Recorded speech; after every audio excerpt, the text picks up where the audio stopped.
Let's open the grimoire of true names and prepare to summon some horrors from the other side. Today we're doing an overview of Chaos Daemons in Warhammer 40K.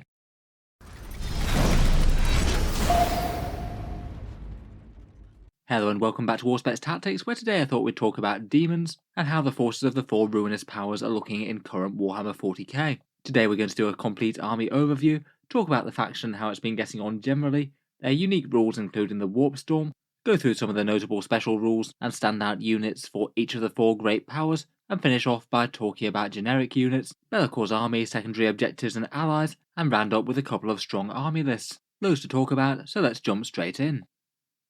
First up, Chaos Daemons are an army that have been struggling quite a bit throughout most of 9th edition, but then things dramatically turned up for the better for them when they got their new codex. Perhaps not as crazily overpowered as a fair few of the codexes of 9th edition, but still gave them a very big boost, and they've sat towards the top of the meta, though perhaps in part carried by their flamers of Tzeentch, which were just ridiculously undercosted. They had a 55 win percent in Nephilim, and then in Arcs of Omen, Games Workshop made some pretty interesting changes to the faction. They nerfed a few key things, including most notably those flamers so they don't auto-hit anymore. The Arcs of Omen detachment made their Warp Storm table a little bit less powerful, but all of that was accompanied by really quite a lot of points drops to a bunch of the less overwhelming stuff in the codex, and a few of them were big enough to the point where they went from being underwhelming models to rather good. We've not got a whole load of tournament data from Arcs of Omen yet, but they hit a 60% win rate on the first weekend, and had a couple of good tournament placings at the Adelaide Open, an enormous 200 plus player event. Based on the numbers, it's looking like a very solid start for them, and I suspect that they're going to be a strong army in Arcs of Omen. They're certainly a faction that has their strengths and weaknesses, and Games Workshop has made them an army that plays quite differently to the majority of armies in 40k. On the plus side, their demon saves are really quite powerful, AP is basically useless against them, and they're harder to kill at range than melee. Perhaps countering shooting armies a little bit better than combat ones. They've got a whole bunch of solid melee units, almost acting like a bit of a fantasy army within 40k, and they've got a fair few easy ways to deliver them there. A few units that just move really fast on the board, or with their manifestation deep strike rules they can get in from easy charges from reserve. They've also just got a lot of generally quite tough and powerful datasheets, including their greater demons, and just a rather lot of solid options in general now. They definitely do have their weaknesses as well though. They've got a real lack of ranged units within their codex, intercept and deep strike prevention mechanics, like Space Marine infiltrators, will really annoy them with trying to set up. The Warp Storm lost a bit of power in Arcs of Omen, as we'll mention later. Low AP attacks have increased value against them, as if you just spam out a bunch of normal hits without loads of AP invested, then they're going to cut through most units pretty efficiently. And there are just a few annoying things with army construction. They don't have all that much synergy between one god's forces and another, meaning that you might have units that can't really work together on the board. Plus you can only take the one warlord trait per army, limiting character customization a bit. Overall though, they're definitely a challenge for a lot of armies to face up against, lots of fast and threatening units that often don't die to normal levels of firepower. First up, let's talk through their core faction rules, and they have some really interesting ones. Their demon saves are sort of like a super invul save, armor saves that can't be modified in any way, so generally speaking they're more powerful than invulnerable saves, seeing as there's some things that ignore those. Each profile usually has 2 saves, and they typically tend to be better at range than melee, a lot of the units in the codex getting a 4+ at range and a 5+ in combat. Effective 4+ invuls are really quite nice. It means that with a good set of rolls you could potentially shrug off a lot of damage more than your opponent expected. You do have the ability to spike high. Tzeentch in particular is even more skewed with a 3+ against range and a 6+ in melee, meaning they're super irritating to remove for shooting armies, but maybe not as tough for melee. In general, for killing demons, things like mortal wounds, melee, and lower AP attacks tend to have better value compared with high AP ranged shooting. Not being modifiable though does also mean that cover doesn't really have much impact for demons. They like dense cover quite a lot more to give them a -1 to hit at range and anything line of sight blocking, but light cover isn't going to give them any value. Otherwise, they've got malefic weapons in a few places in the codex. Lots of datasheets have basically extra attacks from things like demonic steeds or attendants and things, and they get an extra profile for a few additional attacks, with the interesting special rule that they can't be modified, meaning that they counter some things like enemy -1 damage. They're definitely not bad, but they maybe don't feel like the main event of the codex, which is a little nice to have as part of the combat profiles of a lot of units, though maybe not the main part. Demons get a fairly powerful morale debuff in Demonic Terror, a 6-inch aura of -1 leadership and -1 combat attrition. Really quite nasty for any enemies that aren't leadership immune, but again I'd probably treat it more of a nice to have that does something occasionally as opposed to a core tactic. A lot of armies just don't care. Finally, and perhaps one of their most interesting special rules, is their Manifestation Demon Deep Strike. Basically, any of the units can be put into Deep Strike Reserve to turn up somewhere outside of 9 inches of the enemy. They generally do so on turn 2 or 3, but demons also have a bunch of really quite nasty special rules that allow them to set up closer. Firstly, they can set up anywhere within your own deployment zone and potentially get some short charges that way if the enemy was being aggressive. If they set up within 6 inches of a Warp Locust model, then they can set up just outside of 6 inches away from enemy models, so that means you will get some short charges with Bloodletters. And if you've got that demonic terror to work on enemy units that had low leadership, they can also set up the number of inches away from enemy leadership if they want to. Say, for example, if you had a leadership 8 unit affected by demonic terror, they could set up 7 inches away. Depending on the matchup and whether or not you've got Warp Locust units on the board, I would be really quite tempted to put at least 1 or 2 units in reserve to act as fairly massive threats coming in from an unexpected angle. I feel like Bloodletters are perhaps the most commonly used for that, though there are plenty of scary melee units that you could choose from if you wanted something different. Next up, before we go through the god-specific things, we also have the Warp Storm. This one's the demonic pure army special rule, where you get this if every unit in the army is Legions Demonica, or potentially Agents of Chaos or unaligned as well. The way it works is that you roll 8d6 at the start of the battle rounds to generate points. Each roll of a 4+ generates a Warp Storm point, and there are a few other scattered ways to either gain them or retain them throughout the book. Then when you've got your Warp Storm points, you can spend them on any of these abilities, and there's also 3 extra per Chaos God, though unfortunately in Arcs of Omen you have to pay quite a heavy price to unlock the god-specific ones. You'd have to take literally your entire Arcs of Omen detachment as a mono-god detachment, and I feel in general that's usually not going to be worth it for the option of a few other ways to spend your points. Perhaps if anything to build around a mono-god list, I feel like Khorne might be best. That gives you a +1 attack and a chance to prevent fallback for enemy units. Though even then, if you're looking to just completely optimize a list, I feel like just taking mixed deities and accessing the full pool of units is probably the way to go. In any case, out of these Warp Storm abilities, I think one of the most common ones that I'd often use is the 3 Warp Storm .1 called Descending Shadow. That one allows you a -1 to hit if you're greater than 12 inches away from the enemy, and in particular could be quite a nice one to have on the board in the first turn or two as your army closes in. Beyond that, there's one that could really mess around with Grey Knights and Thousand Suns lists. There's a 2 Warp Storm .1 called Insidious Whispers, which you use in your opponent's psychic phase, and any psychics within 12 inches perils on any doubles, not just 1s or 6s. If you know that you're within 12 inches of a whole bunch of psychers, that one could easily be worth it. A few mortal wounds exactly where your opponent doesn't want them. Otherwise, I describe most of the rest as kind of mediocre but not that exciting. If you happen to roll quite high on the Warp Storm table though, then 5 Warp Storm points for Dark Invigoration is pretty good. Use that at the start of the morale phase and you heal D3 wounds on each unit, or replenish D3 1 wound models on a unit that's taken casualties. That one's a pretty powerful way to get a bunch of points back on the board, so if you look out and roll that high and you've taken casualties in a bunch of squads, then that's probably one of the best ways to convert Warp Storm points into direct effects on the board. Otherwise, for the god-specific ones, I perhaps like the Khorne ones the best. A +1 attack for all Khorne units in the fight phase is quite good, as is the 4+ chance to not fall back. That could be pretty game-changing if your opponent desperately needs to get out of reach of one of your melee units and shoot them. That could completely ruin their game plan. Otherwise, I'd say most of the rest are all kind of usable for their individual god factions. They're going to be more viable if you are deciding to go for a mono-god list, as these buffs would affect the entire army, as opposed to just a section of it. Generally, I'd say it's just a little bit expensive in terms of army construction costs to bother with these in Arcs of Omen, but certainly in games where you've got access to multiple detachments, then including something like a detachment of pure Slaanesh or Khorne or something could unlock a few extra abilities. Moving on, let's take a short trip through the Chaos Pantheon and talk about a few strong rules for each god, and then go through their unit choices. First up, we'll start with Nurgle, the god of death and plagues, and certainly when the Demon Codex dropped, I felt like Nurgle probably got the short end of the stick. A lot of their datasheets were kind of underwhelming and just not really great damage-wise, though Games Workshop gave them a few nice points cuts in Arcs of Omen, as we'll get onto, so they might be a little bit more viable than before. A few of their support rules are okay. In terms of Warlord traits, I'd be kind of tempted by the Virulent Touch, melee attacks, auto-wounding. That seems quite nice on a Great Unclean one. Or potentially the Acid Ichor rule, with a 4+ chance to deal a mortal wound per wound lost in melee. Again, with the amount of wounds that a Great Unclean one has, that would mean that they're dealing a horrendous amount of damage in melee if that's the opponent's way to kill them. Relics-wise, I feel like most of them aren't enormously standout.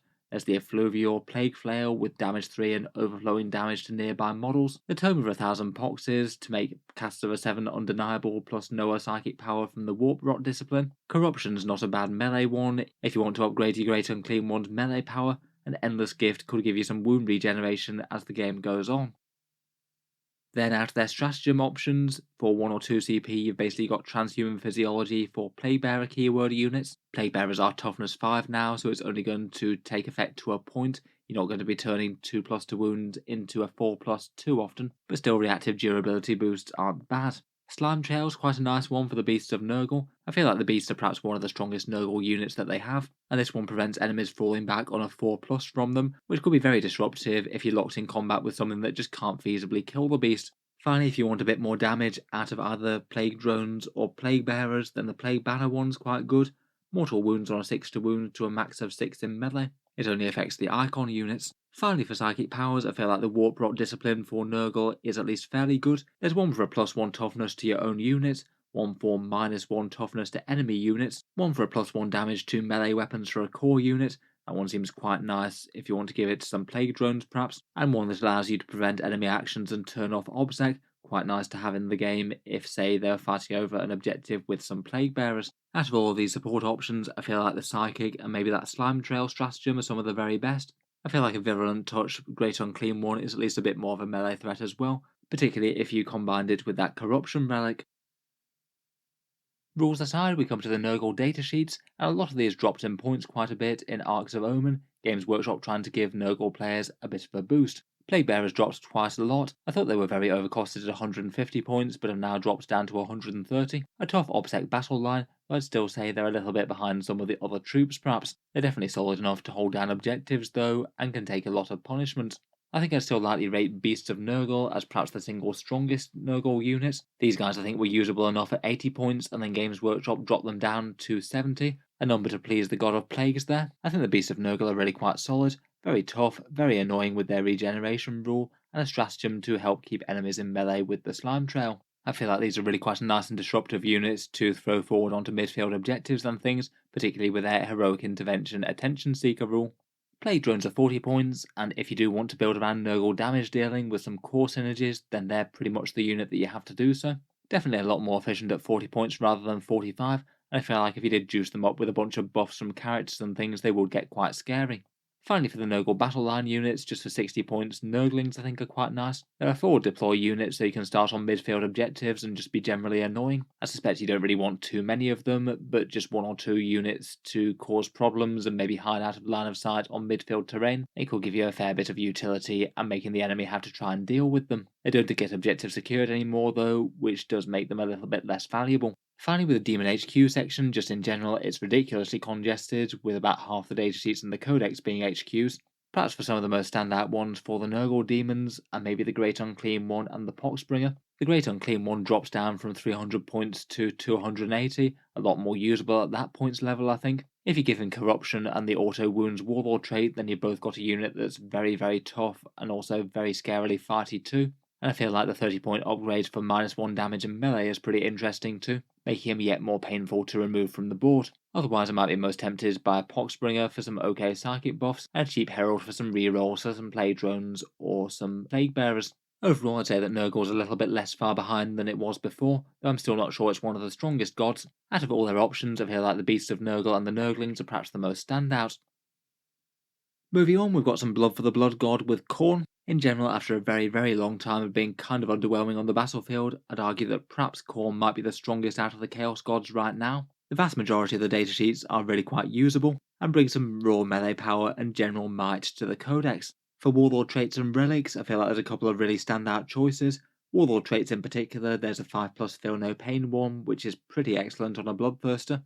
Those things have got 20 wounds, and with a 5+ Feel No Pain, your opponent is essentially going to have to slog through on average 30 wounds worth of damage until they bring them down. With Toughness 8 and a 4+ save at range and melee, that's going to be no mean feat. Otherwise, perhaps for the Warlord traits, the ignoring things that ignore wounds isn't too terrible either. That means that you could cut through things like wound caps and Feel No Pains and things. I would rate the durability boost as better though. For relics, again I feel like there's perhaps one really obvious choice in Argath the King of Blades. This one gives one of your relics +1 damage and ignores modifiers to hit and wounds, and it's just kind of apocalyptic on a great big great axe from a Bloodthirster. You get to use it on the sweep profile, so that'll be a casual 16 attacks at strength 8, AP -2 and damage 3, ignoring any modifiers to hit and wounds. Very scary stuff, that's almost guarantees to tear a chunk out of anything it hits. Otherwise for relics, there's the Talisman to regenerate some wounds for slain models if you want, and the Armour of Scorn as an okay durability boost, but I feel like Argath wins on the Bloodthirsters at least.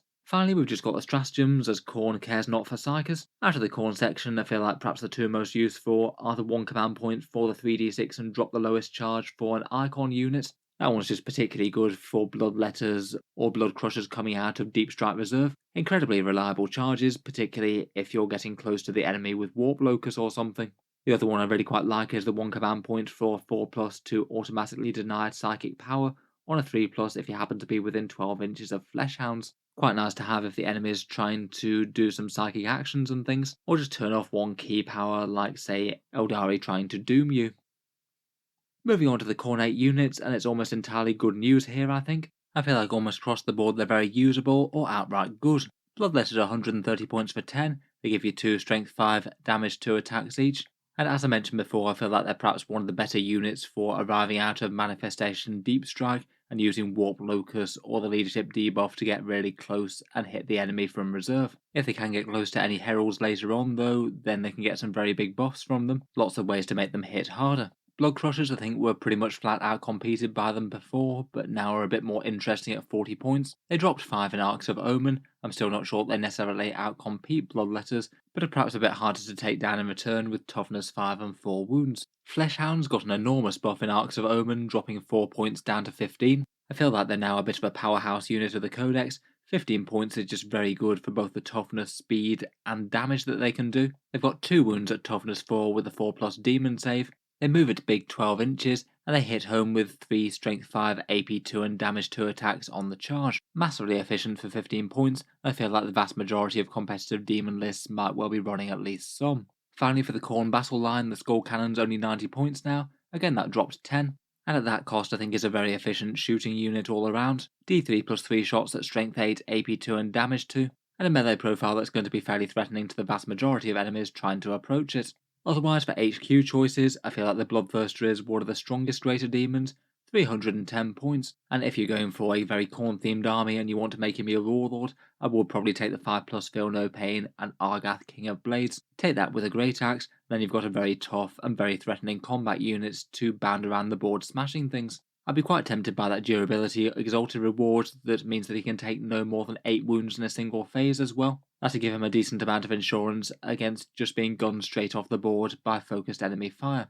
Otherwise in the Khorne HQ section though, I think Skulltaker is very efficient at 110 points. If you've got on foot, Blood Crushers or Bloodletters, then he's got some very good buffs for them, and he's also got a good combat profile that's extra nasty against characters, a really good counter-charge threat that ignores invuls. Scarbrand I think is pretty good at 330 points, very strong melee Bloodthirster with the Warp Locust special rule and the chance to prevent enemy fallback, and other Khornate Heralds are decently usable as well. Okay, the melee profiles, and again great buffs for Bloodletters or Blood Crushers. Overall I'd certainly rate Khorne as very strong at the moment, perhaps the Bloodthirster, Bloodletters and Fleshhounds being the absolute top of their unit selection. Moving on, we've got the Dark Prince of Slaanesh.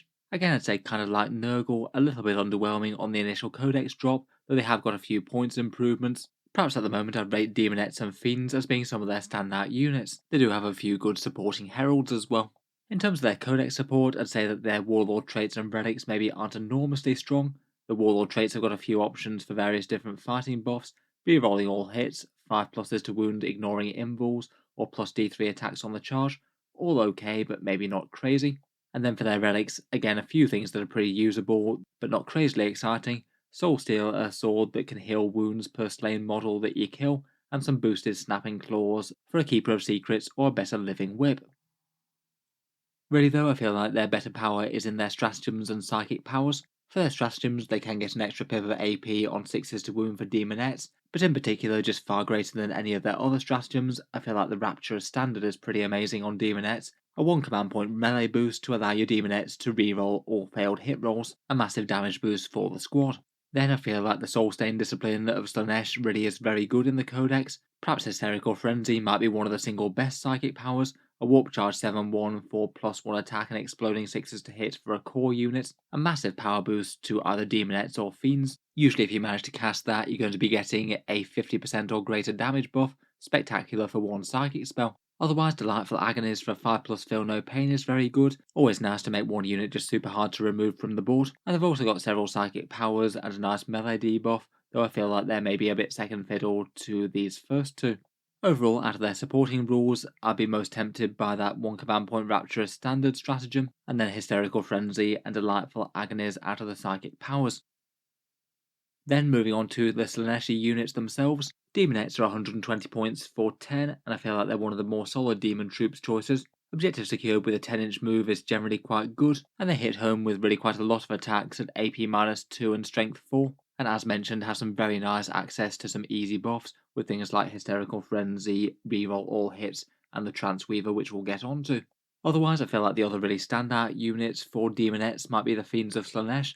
They're 30 points each, dropping a big 5 points in Arcs of Omen when they were kind of okay before, I thought. The Fiends move a big and nasty 14 inches and have the option to tangle with slightly heavier units with their damage 2 claws and damage 3 tail attack. They're fairly brutal against most things with all of that strength 5. They're also core for buffs and have a melee debuffing type rule, and can potentially mess with enemy psychic powers if you trigger their unique stratagem. Otherwise, I still feel that Seekers are probably a little bit overcosted at 17 points.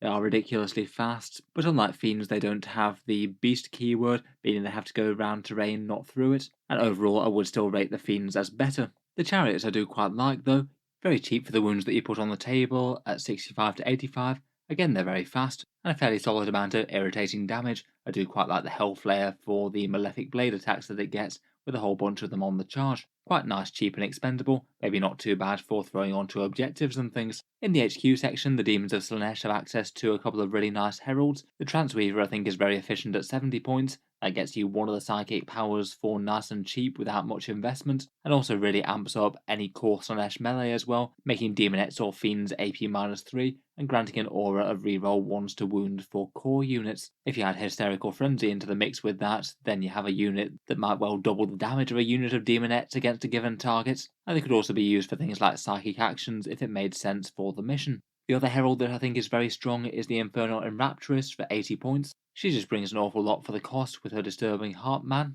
She's got the Warp Locust keywords to allow you to deep strike Demonettes or Fiends nearby for short charges, gives you the standard herald rerolls, a bit of shooting with the harp and a little bit of melee as well, some psychic defense, and also the ability to regenerate core units, healing Fiends or Demonettes. For 80 points it's about as good a support piece as you can expect to get. I'd absolutely have one if you're going heavy on the Slaaneshi core units. Finally, the Keeper of Secrets, I feel like it's kind of middle ground with the Greater Demons. Probably not quite as standout as the Bloodthirster at the moment, but still fairly scary and pretty fast and deadly. They're 280 points, have a lot of damage 3 attacks, again some psychic powers, and I'd say out of the exalted upgrades for them, the -1 to wound at range is perhaps the best one. It means that you're just a little bit harder to kill as you get in close. Overall, for the strength of Slaanesh at the moment, I'd rate the Demonettes and Fiends as perhaps the best things in the book, maybe backed up by the Transweaver or Infernal and Rapturous heralds. Finally, we come to the Master Mutator and Changer of Ways of Tzeentch. Again, it's probably been one of the stronger sections for the deities within the Codex, and again I feel like most of their units are fairly usable. They've got access to some really powerful psychic powers, as you'd expect, and also a bit of range damage and a Codex mainly geared for melee. Again, I feel like for the Warlord traits and relics, perhaps similar to the Khorne ones, there's a really obvious combo on the Lord of Change.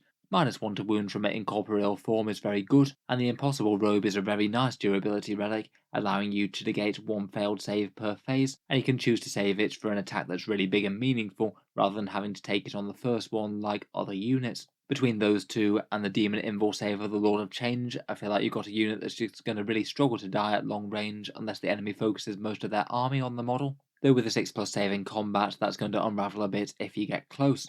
Otherwise, for Warlord traits and relics, there's the option to take Warp Locust, which could be usable enough, and a +1 to cast could be handy as well. And for the relics, there's a boosted melee weapon and an extra good Rod of Sorcery. Though for your first Lord of Change, I think that the Incorporeal Form and Impossible Robe combo is hard to beat.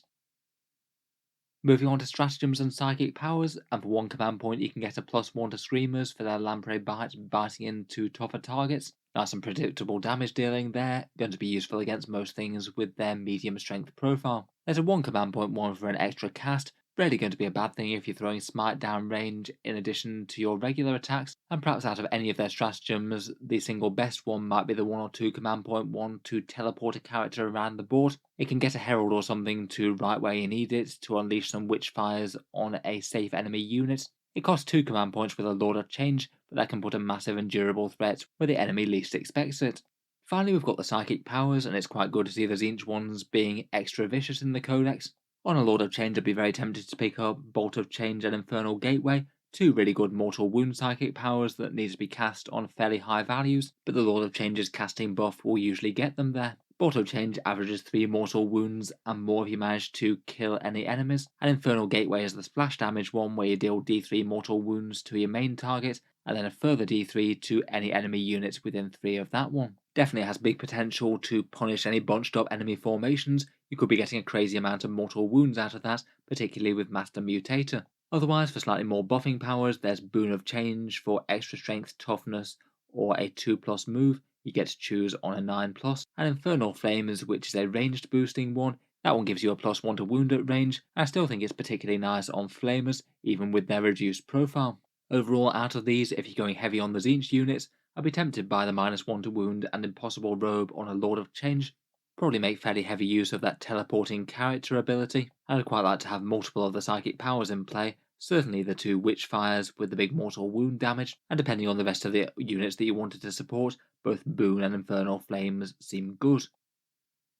Moving on to the Tzeentch units, the vast majority of them have a demon save of 3+ against ranged attacks and 6+ against melee. It does make them rather interesting and rather skewed within Warhammer 40k. They're going to be extra good at just shrugging off attacks from any enemies shooting them, but are probably going to be at a disadvantage if any enemy army is trying to charge them and engage them in combat. It perhaps makes them particularly nice to have a few of in an army, but maybe not go 100% all in on them, as it means that you can engage enemy combat threats with other ones of your own. Out of the Tzeentch roster, the pink horrors dropped a little bit recently, down to 140 from 150. I feel like maybe some of those, but not loads of them, might be a reasonable idea. They can be very hard to kill with a 3+ demon save at range, plus the ability to split into other horrors for free. Though I feel like you probably wouldn't want to go too heavy on them, as their damage output is kind of underwhelming even when buffed.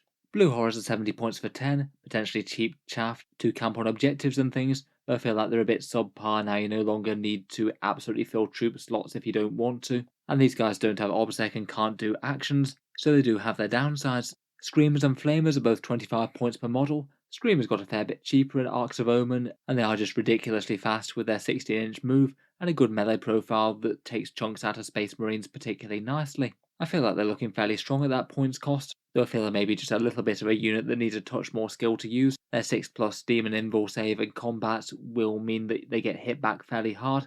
Ideally, you want to be jumping around the board, killing one unit and not letting them be countercharged. Again, maybe 1 or 2 units quite good, but maybe not one to spam loads of. Flamers are 25 points. Now I'd say they're no longer an auto-include, as they don't automatically hit with their flame weapons. Still though, I feel like they're a usable competitive unit. D6 plus 3 strots at strength 5 AP -2 is still pretty vicious anti-infantry, and I'd still rate them as perhaps the most effective Tzeentch ranged unit, and one that can get good buffs. The Exalted Flamer is one of those buffs for 75 points, buffs the Flamers, plus does his own screened warp fire of his own, and the Burning Chariot mounts one of those as well, with the additional advantage of getting a bunch of Screamer attacks if you charge. Then for the Tzeentch characters, I rate the Lord of Change and the Tzeentch Heralds the highest. The Lord of Change is a massive mortal wound threat, usually with the Infernal Gateway plus the Bolt of Change, and then I'd usually want to make him very hard to kill with the Impossible Robe and the Incorporeal Form combo. Then honestly I'd rate all the Exalted upgrades for him as really quite worth it for the points, perhaps Master Mutator being the single best for the extra mortal wound output, particularly with Infernal Gateway splashing over to other units. Architect of Deception is okay for a -1 to hits to make him yet more tough, and Nexus of Fate is good for 20 points to farm up some CP. I feel like you probably get into diminishing returns though if you take more than one Lord of Change, as the first one takes all the good psychic powers. Potentially if you weren't running a Lord of Change with the Witchfires, then taking a Herald or two might not be the worst. I feel like all the 3 versions are fairly well balanced now between the one on Foot, Disc, and the one on Chariot, and they can throw out a whole bunch of mortal wounds with their Witchfires for the cost and teleport round the board. Definitely a lot of value to having one or two of the Tzeentch Psykers to take the good psychic powers, probably not one to go too heavy on though. Out of the Tzeentch units, I'd certainly rate the Lord of Change and the Heralds as very strong indeed, and then most of the rest of their roster is pretty usable. Durable pink horrors to hold objectives, particularly at range, and Screamers and Flamers I think are both very reasonable for the points, particularly with their 3+ demon save. Finally, in our roster of the Chaos Demon Codex, we come to the unaligned units, things that can be any god, or in the case of Be'lakor, all gods at once. Be'lakor costs 420 points, and I feel like he is a very solid linchpin of an army, very easy to include in a demon's list. He's solidly fast with a 12-inch movement, very hard to kill for the enemy with 20 wounds, 4+ demon save, and his shadow form rule that means that he's usually -1 to hit, you can't re-roll the hits, -1 to wound, and even -1 damage at range as well. It's a fairly hefty amount of barriers to damage, and a lot of armies, even if they focus fire, might well struggle to bring him down in any one turn. Then he gets his Noctic Discipline psychic powers, of which he casts 2 of, maybe particularly nice to teleport demons around the board where the enemy doesn't want them. A further leadership debuff, just in case the enemies weren't suffering enough from the standard demonic terror. A reroll hits aura, a warlord trait that allows him a chapter master style rerolls ability. All the gods' keywords that allow him a bit of stratagem access and targeting for psychic powers, and finally to cap it all off, the Warp Locust keyword, which means that as he charges into the enemy, he might be able to vomit out a bunch of blood letters out of reserve and have them charge something else nearby. Overall, Be'lakor's a really solid all-rounder, and he's got a strong melee profile with an anti-horde mode, or potentially a d3+3 damage attack that ignores invul saves. I definitely rate him as one of the stronger models in Codex Chaos Daemons. Otherwise, for the other unaligned units, are maybe not quite so positive. The Demon Prince I feel like is an okay generalist. He has a psychic power, buffs, and melee threat, but I feel like in Chaos Demons he maybe just loses out a little bit compared with the greater demons. I feel like the Codex is a bit more geared up to help them out, with Warlord traits and relics usually being more effective on them than on the Prince. In general, for Demon Princes, I probably rate the ones that actually cast psychic powers over the Khorne one myself. I feel like they're not generally bad models, but they're competing against an awful lot of very good HQs in the Demon book. Otherwise, for Soul Grinders, they don't seem to be enormously popular to run for Chaos Demons. They're decently tough and have a fair bit of okay shooting, plus get a god-specific buff, such as the Nurgle one being Toughness 9, which I think is fairly intimidating. I'd probably say though that now the Skull Cannons went down to 90 points and the Soul Grinders didn't, I'd probably rate the Skull Cannons higher than them. I feel like the Soul Grinders just maybe aren't one of the absolute strongest units in the book. Finally, let's round up some bits from the Codex with secondary objectives, the Disciples of Be'lakor army and allies, and take a look at some army lists. The secondary objectives have been redone in Arcs of Omen. Broadly speaking, I'd say they're fairly middling for 40k secondary objectives, perhaps the best one being Reality Rebels, a battlefield supremacy one, which you can score quite reliably. At the end of each of your turn, you get 1 victory point if you've got 1 unit in each table quarter and your opponent doesn't have more than you, something that should be very achievable for 2 table quarters for the vast majority of the game, I think. Then you can also get a bonus one as well for having a Demonica unit within 6 inches of the board centre each turn, and I feel like as they go that's a relatively easy one to max. Otherwise, I'd say that the other two aren't quite a standout. The Spoilers of Reality is a Shadow Ops action one. You use your infantry to do a Dark Ritual action, completing in the next command phase. You get 4 victory points if you manage to do it on midfield or enemy objectives, and a very small chance to farm up some Warpstorm points as you do. I'd say it's not terrible, though it kind of competes with Raise the Banners, which is quite good as well. Maybe depends on whether or not you think you can dominate various areas of the midfield as the game progresses. Otherwise, the last one is Nourished by Terror, which is a No Mercy one. Each enemy model that flees gives you 1 victory point, maybe not too terrible with the demonic terror that you have going on.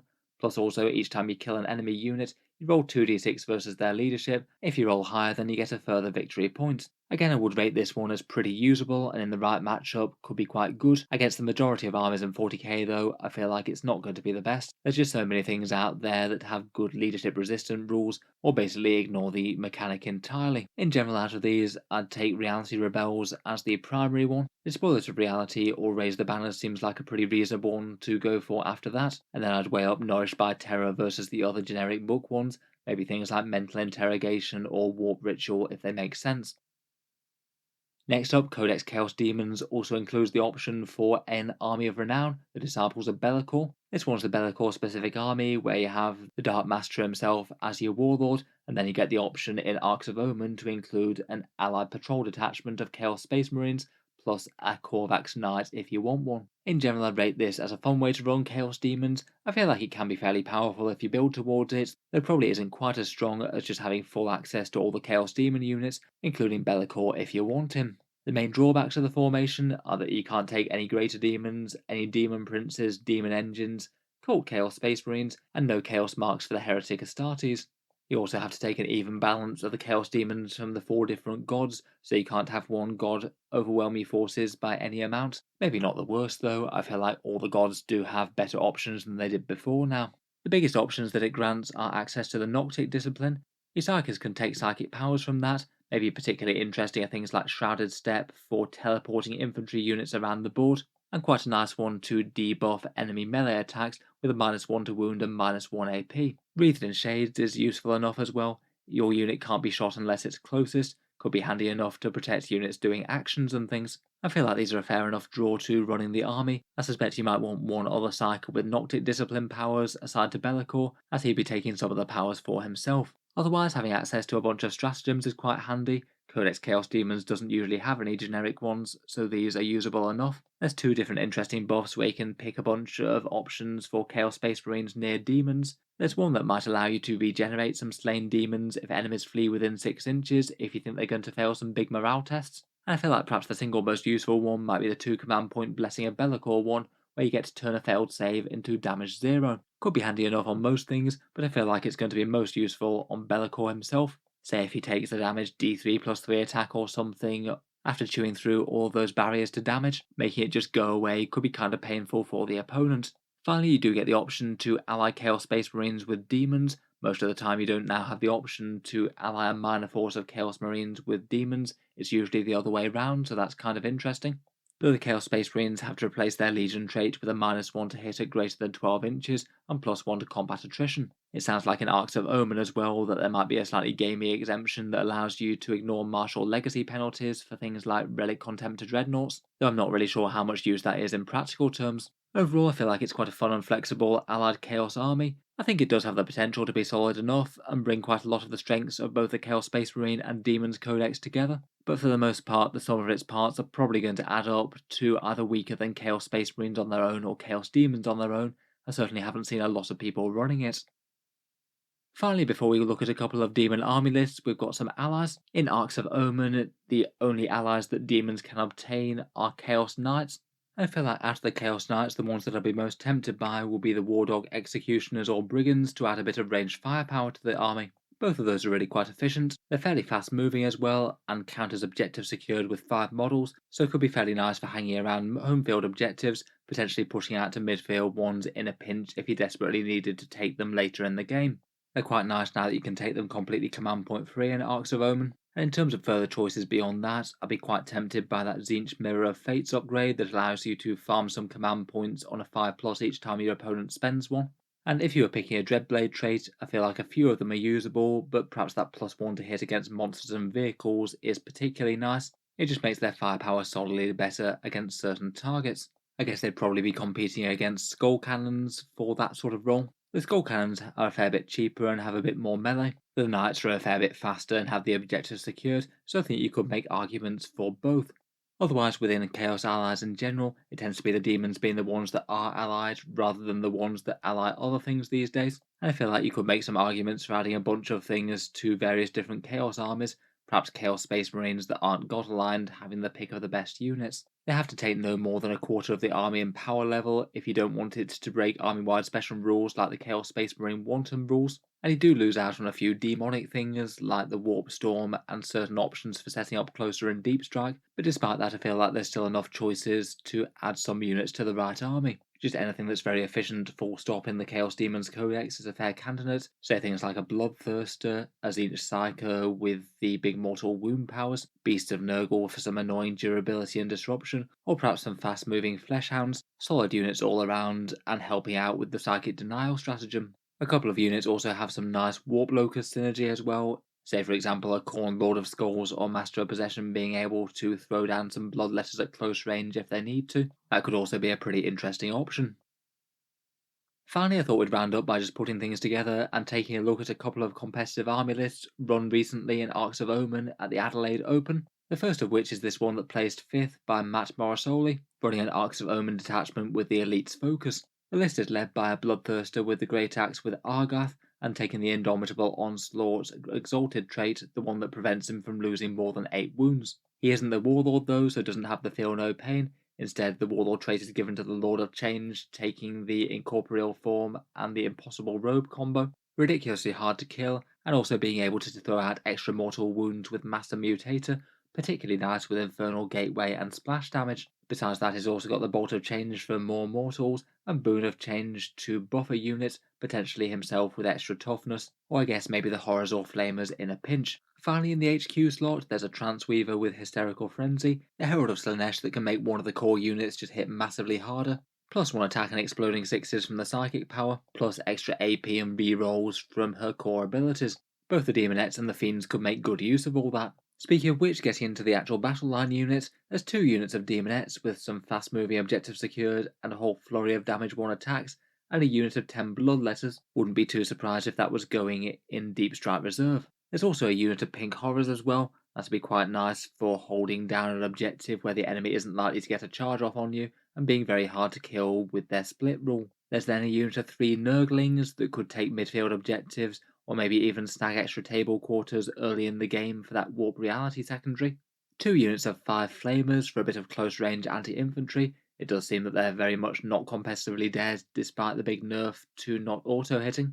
2 units of 3 Fiends, fast moving and solid anti-elite infantry combat, and then 3 units of Flesh Hands for the Psychic Denial and all-around toughness and fighting melee attacks. Very cool to see a bunch of the strongest things to offer in the Chaos Daemons Codex all put together in an Arcs of Omen army.